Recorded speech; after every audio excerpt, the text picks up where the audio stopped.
All right, so today we are recapping eBay Open 2025. Excited that we got to go participate in the Open. Got to meet some cool people, some cool eBay employees, some cool sellers. It was a lot of fun. Yeah, this was our very first eBay Open. We just got back, depending on when you're listening to this. It just happened last week, so we want to kind of talk about like our impression of eBay. We got to speak at eBay, so like that experience, and then kind of some of the key things they announced. So we're going to dive into that today. And I want to say we've never been, so our main experience with probably a lot of sellers out there, our main experience with eBay has been with customer service. Like there's not many other departments we've been in contact with, so if that's your only ever experience with a company, it's usually could be iffy. It could be not the best. Because eBay, just like a lot of companies, outsource a lot of their customer service, and it's over in the Philippines or it's in another country for the customer service. So that was the only impression we've ever had of eBay. We've never gone to the Open. We've never really interacted with any of the North America employees of eBay. But guess what? There were a lot of their employees from the home office, from North America, that were at eBay Open. I mean, I'm probably talking a couple hundred of employees. Yes, there were definitely a couple hundred, yeah. And they were amazing. We had so much fun getting to interact with them. A lot of the employees had been working for eBay for anywhere 5, 10, 15 years they had been with eBay. So a lot of different employees. And our overall impression, really, really, really solid, great company. Yeah, and you can tell a lot about a company too. Like we've been to lots of conferences, and you can tell when they like skimp out on stuff and like they're trying, to save money in certain places. But eBay really went all out. They really invested, which kind of shows you the health of the company is in good health, which is what you want to see. You want them to be a healthy company so they can support us as sellers. And it really came off that, I mean, the CEO was up there the first night, and he surprised me. Like he really cares about his sellers, and he was talking to lots of people. We didn't actually try to talk to him, but I had a very good impression of him and where eBay is going, and all of the employees were all really amazing to talk to. They were very friendly and very helpful. So yeah, it was an overall good experience. Oh, and I wanted to say they didn't skimp, because they even that first night he announced, we're going to give everybody who's here a $300 eBay gift card. So that was the cost of a ticket for one. So he just basically gave everybody their ticket back. So they didn't make money on ticket sales because they just gave everybody $300 to use. I mean, granted, it's on eBay, so they'll make their cut, which is good, which is cool. But they gave everybody a $30 card to use at the store. So I mean, we both bought like sweatshirts and paid barely anything for them. So, but even before that, right off the bat, when they reached out and asked us to speak, they covered our airfare. They covered actually, booking the airfare. Yep. They covered the hotel. They did all that on top of it, and it was pretty sweet. When we got to the hotel, they actually upgraded our room. I believe because we were speakers, they upgraded and gave us this huge suite, which was amazing, but we had such a great time. So our overall experience of the conference, just even eBay knowing more about eBay on the back end, eBay, their employees, their intertwines of the North America employees, it was amazing. We had so much fun and really got to meet some cool people. Yeah, they definitely spent a lot of money on this event, and they wanted, a lot of sellers there. And I feel like I said before, they did care about their sellers, because sometimes you wonder, and we got to talk to a lot of resellers too. That was really cool to talk to people in all different niches and hear their stories. So, which was really cool. We made some cool connections and with eBay, with other resellers, and it was a lot of fun. I was saying something, I lost my train of thought about the company. I don't remember, but our overall impression was a very good impression, and we made some contacts with them, and I think it's a good thing overall. Absolutely. And we got to speak, and we've spoken on stage a couple times with our mastermind. They've never paid for our hotel, so it was pretty cool that we got to speak and they paid for our hotel. That was really, really cool, and that really shows a lot about a company as well, their overall health of the company when they're willing to do that with multiple. They had quite a few speakers, resellers that were actually there speaking. And one thing that surprised me that I did not even know about is the amount of grants that they give out to sellers. So they brought some people on stage and talked to them at the end. These grants, they have what's called the Up and Running Grants Program, I think. But they give out $10,000 to people who are trying to get more inventory. 50 people at $10,000. Yeah. I think they do that every year. And so they talked to the people who've received it in the past, and they awarded somebody. They try to trick people and tell them it's something, and then they give them the money, which is kind of fun. So they have one couple up there telling their story with what they support a nonprofit, and then they ended up giving them a grant of $10,000. So it was really cool to see live on stage. It's pretty cool. So So, I mean, that's a pretty cool program. I knew nothing. I didn't even know. No, we didn't know anything about it. Yeah, that they did that. So the format was that they had like a big room for some of the things, and then they had breakout rooms for workshops, and that's what we did. We had to do our presentation twice. So, which was, it was fun. I'm glad that we got to do it. We get to do it again. We thought the first day was the best, though. Yeah. If you follow us on social, we'll be doing plugs from some of our presentations, some of the eBay event, probably for the next, I don't know, week or two. Yeah. I actually just posted it on YouTube, the full video of the first day, because I think the first day was better than the second day. Awesome. So we have both. We ended up hiring a videographer to come and follow us and take some videos and stuff. So it was a lot of fun. It was fun. So what did you think about speaking? So speaking was great. Melissa and I, if you don't know, we're not the most comfortable on stage. We've spoken probably a handful of times now, maybe 5 times on stage in front of audiences, and I think the largest one was 1,000 or over 1,000. This one, that was our first one. Was the largest one. It was, and this one probably 300-400 people in the room for this one. So it's still big, but a lot of fun. We had a lot of fun. I felt more comfortable on stage. Melissa, the same thing. I feel like the first minute I kind of went, I stuttered a second, but then after that we were good. It threw her off. She didn't have the clicker when we got on stage, and she didn't know where it was, so it kind of threw her for a loop the first time. But she recovered really quickly, did amazing. I felt like it's hard not when you know what you're talking about, and this has been my life for almost 30 years now of in eBay doing transactions, refunds, or whether it's damaged items, whatever it is, we've navigated so much in the last 3 decades. It's not a lot that people can ask you. That was the other really interesting part about this whole process. And eBay trusts us a lot to be able to do this, but we gave a presentation and then they opened mic for 15 minutes. And they did a live stream too, open mic, and you're like, oh, what? Anything could happen. Anybody can ask any question they want. There's nothing holding anybody back. So that also just shows when you have people on stage that are not, and I'm not scared of anything with what we do. Like answering a flipping question. No, anything you ask, I've probably dealt with it. One of our members has dealt with it. So we've walked one way or another through almost any situation that you could ever have. So it's one of those things but when you do let some people do Q&A, you don't know what questions are being asked, and you don't know, maybe the presenter doesn't know how to respond or doesn't respond the right way. So eBay had a lot of faith in the presenters to be able to give presenters 15 minutes to do Q&A on the presentation that they gave. So we got to watch a couple of the other presenters. They all did amazing too, and it was fun to watch, to see them, share their things. And it was cool that we got to speak together too, because some of them they had paired up to like people who've never spoken together, which can be hard to do. Like we've learned, we obviously do the podcast, so that helps out too. But we've learned how to communicate and talk and when the other one's not so it's just it's something to learn. So. Not talking over each other. I mean, that's a big thing, but it's a learned skill. And jumping in to help when you need to. Yeah. And Melissa and I have been doing it for a while now, so we know how to read each other. But when you put 2 resellers on stage that don't have a lot of experience speaking on stage, but then don't even have it can be hard, but they all turned out good. They did. They turned out really, really well. But I'm just saying they overcame a lot to be able to do stuff like that for all the presentation to really turn out really cool. So. Yeah, I was gonna say on the second day, since Rob was feeling more comfortable, so like the first day, you get the little nerves and you get up there and then you start rolling and it's all good. So the second day, he's like, I'm gonna open up with a story and throw everybody off, and it's the story we've told it on the podcast before. He's like, I'm going to open it up with a story of me getting arrested for an eBay This would have been amazing. And I thought about it today, and I didn't tell Melissa this. I'm gonna write a book, and this is the opening story for the book that I'm going to write. And look for it; it's coming soon. I am going to write a book with my opening story about how I got arrested for an eBay sale. That I went through their website, and I took and we won't go into it. You can tell it real quick. We were able to tell it in like 90 seconds, so you can go into it real quick. So took a transaction. We sold something, a $2,000 sale on eBay. Back when they took checks. This was before me. This is before PayPal. This is when eBay in the early days, when you still took checks or cashier's checks. I sold a outboard engine. I think it was 2019, 97, somewhere in that $2,000 range. I got a cashier's check, deposited into my bank account. Once I got it, my bank account held it for 7 days, cleared the check, and then I actually shipped the item out. And then I think it was 3 days later, they came back and said, hey, by the way, this was a fraudulent check. There's no funds. We're pulling the funds back out of your account. Now, I was pissed. After they cleared that $2,000 check, I actually wrote other checks out within that 3-day period. And I wasn't sure exactly all the checks that I wrote out, but I was so pissed. I was calling the bank, fighting with the bank managers, all that stuff, saying, like, you guys, I lost this money. This is ridiculous. So I was so totally upset. At the same time all this is going on, was the time frame that I moved out of my parents' house into my own house. So my mail did not get forwarded. I didn't get calls from, and if you don't know this, nobody from the DMV. I wrote a check for both of my car renewal tags.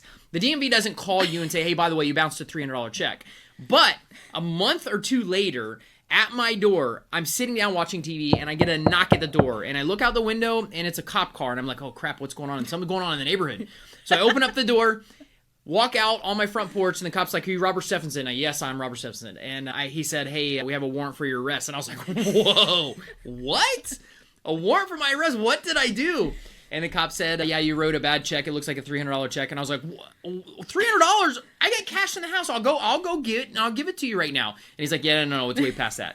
So they ended up arresting me. The problem was I came out. I had a dog in the house, my dog, and not even an aggressive dog, but he was barking when anybody knocks on the door. I come out to the door. I shut the door, and they said, yeah, you can't go back in the house. I came out in board shorts, no shoes, no shirt, just board shorts. And the cop said, yeah, we got to take you to jail like this. And they handcuffed me there, 4 cop cars in my little neighborhood. In my little city where I lived. 4 cop cars in front of my house. They handcuffed me, threw me in the back of the car. As I'm driving to jail, the cop's like, man, you sound like a really cool guy. This sucks that this happened to you. So anyways, I spent a night in jail over that eBay sale. And it sucked really, really bad. But it was pretty crazy. So, but that would have, you wanted to open with that story, and that would have thrown me off. Melissa so bad. did not want me to do it, and I thought, man, how captivating would the audience be if they could hear this story? And you eBay overcame sale. it. You still sold on eBay after that. I did. I feel like that would throw anybody down. Yeah, and it wasn't eBay's fault. No, so don't get me wrong. Yeah. They just hosted the sale. The guy sent me a bad check and all that kind of stuff. So it but wasn't it's your bank's fault for clearing it. Absolutely my bank's fault, and that's what I got really, really upset with, is my bank clearing the check, holding it. It wasn't like they cleared it that day, holding it for 7 days, and then saying, hey, this is a good check, we're releasing the funds, and then, oh, by the way, 3 days later, sorry, it was not a good check, we're taking all the funds back, and your checks are going to bounce that you wrote checks for. So anyways, crazy story.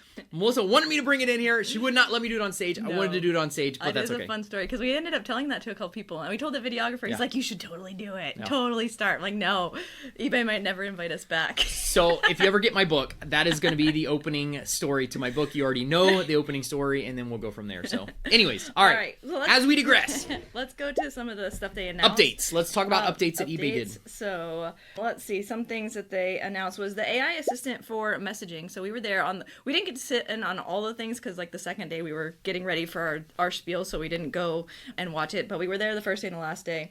So the AI assistant in messaging. So basically somebody sends you a message, and the AI agent will make a response. They will not send it right away. You have to still review it to send it. So it's going to be items or questions that are very generic, or questions about the item that are probably in the description. That's kind of what they want to help you out with, these save your time redundant questions that it's go read the description. Yeah. So basically AI's oh, here's the answer, instead of being go read the description and being, rude. So that is the goal with that. And so I don't know how good it's going to be. We haven't tried it out yet. So yeah. It's just meant to save you time on replying back to people. And for us, we don't do volume. So it's not a huge deal for us, but volume sellers, for sure, they get hundreds of questions that are, hey, does this shirt have a pocket in it? A dress shirt with a pocket, and it's right clearly in the picture, and people will still ask questions like that. That's where the AI will come in and say, yes, the shirt has a pocket in it, or please double check the pictures and that kind of stuff. Somebody in our group posted that they've had 1 out of 3 have been good responses. Good. So you still have to review it, and it doesn't automatically send, which is good. Yeah. So always review anything AI that you do, and your descriptions and anything. Don't ever just publish it. We've all had access for a while for AI on the descriptions. You still don't want to just hit, hey, create the description and then go with it. You want to change it. You want to make sure that they didn't overpromise. So absolutely, it's going to be the same thing with these. It's just trying to make our life a little bit easier and quicker for volume sellers. Yeah. Offers in messaging. So now instead of just going back and forth in messaging, then going and accepting the offer, you can do all that inside the message. So we don't accept offers, so it doesn't everything's in the message anyway. Yeah. But if you do accept offers, then it'll just tie everything together in the message, so you don't have to go back and forth. So we've always had you get one offer for somebody who asks you a question, and that's right underneath the top. When you go in there, it says send an offer. You get that one time. We don't list our listings with offers that will accept offers. I don't like to do that. That's a whole other topic for another day. But for us, we always just clicked send an offer, and it would send it into the messages aspect of it. Now, if you accept offers in your listings already, like Melissa said, that will just put everything into the comments. One message. Yeah, one message that you're going back and forth, rather than jumping back out to the listing, sending the offer, and then coming back and talking about it. Yeah. It's all integrated inside of that. So that's really, really cool. Yeah, especially if you're a high volume seller, that could be save some time, which would be nice. Yes. So I thought this one was really cool. They announced that the first night. Tracking your cost of goods. So now in your listing, you go to list an item, you can also put the cost of goods of the item, which it won't show to the buyer, like it won't say that they paid this for it, but for your own records, like you can look at the end of the month and see, okay, this is what I had invested in my business, and this, and at the end of the year for your books, and like what you started out with, and you can see clearly the fees and all that. So that's very helpful, and it's just kind of an extra reminder to keep track, because sometimes you get stuff for free, or you get stuff at a flea market and you might forget to check it. It's not a transaction, so you might forget. So it should be helpful. Absolutely. It should be cool. The inventory mapping I didn't really dive into very much. We don't do volume again, so that is kind of not that. Although you did lose a small item the other day. Yeah. So that would have been helpful. It's supposed to take your SKUs and like help you map out where they are in your warehouse and that. So if you are a high volume seller, it could be something that could definitely help and systematize your... Sold 2 smalls. Actually, 3 smalls. Gone. One of them I found. 3 smalls, within the last couple weeks that we've been traveling. The first one that I sold, I couldn't find it, so I ended up issuing a refund. And this is a $200 sale, but for a small item. It's actually a toy. It was a Lego set. And you found it. That's the worst part about the whole thing. No, it's good. I issued a refund, then sold 2 other smalls, $200 a piece, $197 or whatever they are, $189. I think both of those. One of them I ended up finding. The other one I couldn't find, so I issued another refund. While I was looking for those 2 other ones that I sold, I found the first one that I did a refund for. So yes, I'm very, very unorganized when it comes to smalls. I put them in bins somewhere, and I just don't know where they are. Now, I can't lose an oven. When I list an oven, I put it in the shop, and it's not that hard to lose that. Or a cooktop. Very, very easy to find when that's done. So Smalls and I are not on the same page. Yes. So anyways, that is a really good thing, for people to be able to keep for more volume. Yeah. For me, it still won't work because it still would be helpful if you actually did it, though. Yeah, for sure. But it's cool. It's a cool update, for sure. Seller item not received protection. So if the seller doesn't receive it gets lost somewhere in USPS, UPS, FedEx, eBay's going to cover it. So which is cool. Which this doesn't really affect us or our people, our community, because for everything we've always preached is you're doing insurance. So no matter. Yeah, but this would be helpful. You don't have to go through the hoops to get insurance. Maybe if they'll refund it immediately. If they refund it, then you don't have to go and try to fight with FedEx or fight with USPS. And that's because that's a pain in the butt to try to get a hold of somebody. So that could be very helpful. Yeah, they did say that it has to create the label through eBay. Yes, so not pirate ship. And for us, we can't insure when we have anything that sells over $1,000. eBay will not let us buy insurance for over $1,000. They'll only insure for $9.99, which kind of stinks. That where we have to go out to pirate ship to create that label, but we're still insured. It's just like Melissa said, maybe more hoops we'll have to jump through. I think the ship insurance is what pirate ships use. So, but if they lose the item, no matter what, we're covered under. We pay for insurance, always pay for insurance, so we'll be covered under that. But this could be, it is pretty cool. Yeah, for anything smaller and anything. When eBay says they do this, typically all you have to do is show that it was shipped, even if it's lost, and they'll refund you immediately of that. You can't say immediately. You don't know how fast it'll be. It's usually typically once you show that it was shipped and you have tracking, and it's not your fault and it's taking time, typically eBay will step in and give you the refund. This is one of the coolest ones, I think, is the automated feedback. So this is really cool. Think that, and you have to have a certain condition. So in September, they're rolling out with automated feedback. So if you put a tracking number in, you have a real tracking number, the item's delivered on time, there's no issues with the item, the buyer hasn't said anything, they're going to automatically give you positive feedback. Which is cool. So, that's one of the biggest struggles with sellers who start out on eBay. They want feedback, and a lot of people don't leave feedback, like myself, unless somebody asks me to do it. So that's one of those. They won't have to ask you anymore. That's it. So they'll just automatically do it. If you do have a problem, like Melissa said, I think eBay will either remove, if somebody does leave later feedback, they'll remove what they left. Yes. eBay's feedback. Which is still cool, though, because if nobody says anything, that's typically what happens to almost all my sales and everything that I buy. Nobody leaves feedback just because people are busy and nobody asks me to do it, or I don't ask them to do it. So now eBay will step in and leave you positive feedback as long as there are no bad things that happen and as long as the buyer did not leave any feedback. Yeah, and so there will be a difference, though, on, like, if a seller were to click on your name and look at your feedback, you'll be able to tell what is automated and what is they'll make a difference sellers like. Which is cool. It'll be just kind of a generic, and it'll probably have a different look. Automated or not, it's just showing feedback, and your rating's going up 100% once you're getting that positive. eBay's not going to leave you negative feedback; they're going to leave you the positive feedback. So that's really, really cool. That's I think that is a great feature for sure. Yeah, so that was the main ones that we saw that were that was pretty cool. So, and there was another one, open banking for getting financing, that I wrote down. But that one, I mean, it's if you're trying to get financing, I mean, I would apply for the grant. The grant is something that's not financing. Absolutely. You could, if you were trying to grow your business, they were really 50 people a year get the grant. I mean, you can apply for that. That's pretty cool. That is awesome. Really, really awesome that they're doing that. $500,000 a year they're giving away to people to open their businesses or start their businesses or scale their businesses. Really, really cool. That's a real cool feature that they're doing. So overall, our impression was great. We had a great time. We met some cool people. We will definitely be back. If we did not have, like, if they didn't ask us to speak, well, funny thing about that is they even emailed your eBay, not through messages. They emailed you, and you don't use that email very much. No. So you don't check that email. So he never saw it. And then the guy actually called us and said, "Hey, you want to come speak at eBay?" Which is cool. So, which was cool that they did that. But we got to meet some really, really cool people. We're going to get a little bit more plugged in with eBay now that we were at the Open. We're going to have some local representation that we're going to actually start doing, reaching out to some contacts that we made, which is really, really cool. It's really, like I said, or like Melissa said too, it seems like an amazing company. We've never been this far into the company to see how it was running and the employees. And they're still not perfect. Like, we're not saying, I mean, no. Every company has their issues, and you're still going to have, like, there's still going to be stuff that happens and you're not going to like about them. But our overall impression of the company was a good one. And we will go back to Open. Like, we really enjoyed it. It really seemed like for the employees, they wanted the employees to talk to all the sellers. They wanted them to see, like, what are the struggles? What are you, and they took it down. They had a QR code on our badge, and like, what can we do better? What is working? What is not? And like, they put feedback. So like, they'd scan your badge, they'd write it in, so it goes to a spreadsheet that goes to the team to analyze later, like, what it is that the sellers want. So I thought that was pretty really cool.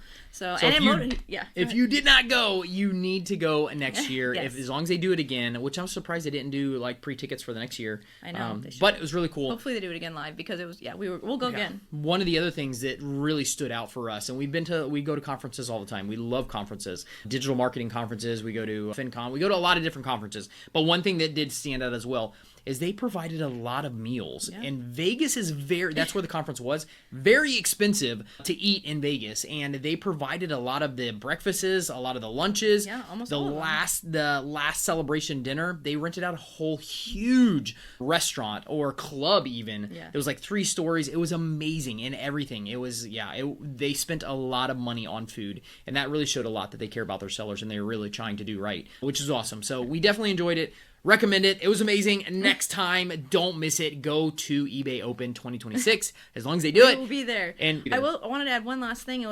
And if nothing, I mean, there was still a lot of stuff that happened. But if nothing else, I mean, it motivated you to come back and really start selling more. So, like, I mean, you love to do it, but sometimes you get overwhelmed. The listing part is the overwhelming part for probably almost everybody. Is getting stuff listed, and you're like, all right, I'm got to get some stuff listed. Let's go. So. Look right behind us. We have 2 cooktops that I got on the last trip with the RV, and they still are not listed, but we've had so much stuff going on. So yeah, but that's life. There's always so much stuff going on. It is. So I just have to make it at a point to get the stuff listed. Yeah, which is going to happen. Super excited. So we're excited. Hopefully you enjoyed this. Hopefully you got some great updates on what's going on with eBay. We had an amazing time. Thank you, eBay, for inviting us to speak, and it's just a great experience overall. Amazing experience. Yeah, and if you are listening to this, we are back with the podcast. We're super excited to be back. Kids are back in school. Kids are back in school, and we have a lot of different topics we want to discuss. So, and if you have anything you want us to talk about, reach out at our email at rob@fleamarketflipper.com or connect with us on Instagram. That's probably our favorite place to connect is Instagram. Yeah, it's just fun to share with some of our journeys of what we're doing. So, you guys are amazing. Have an amazing day, and we'll catch you on the next episode.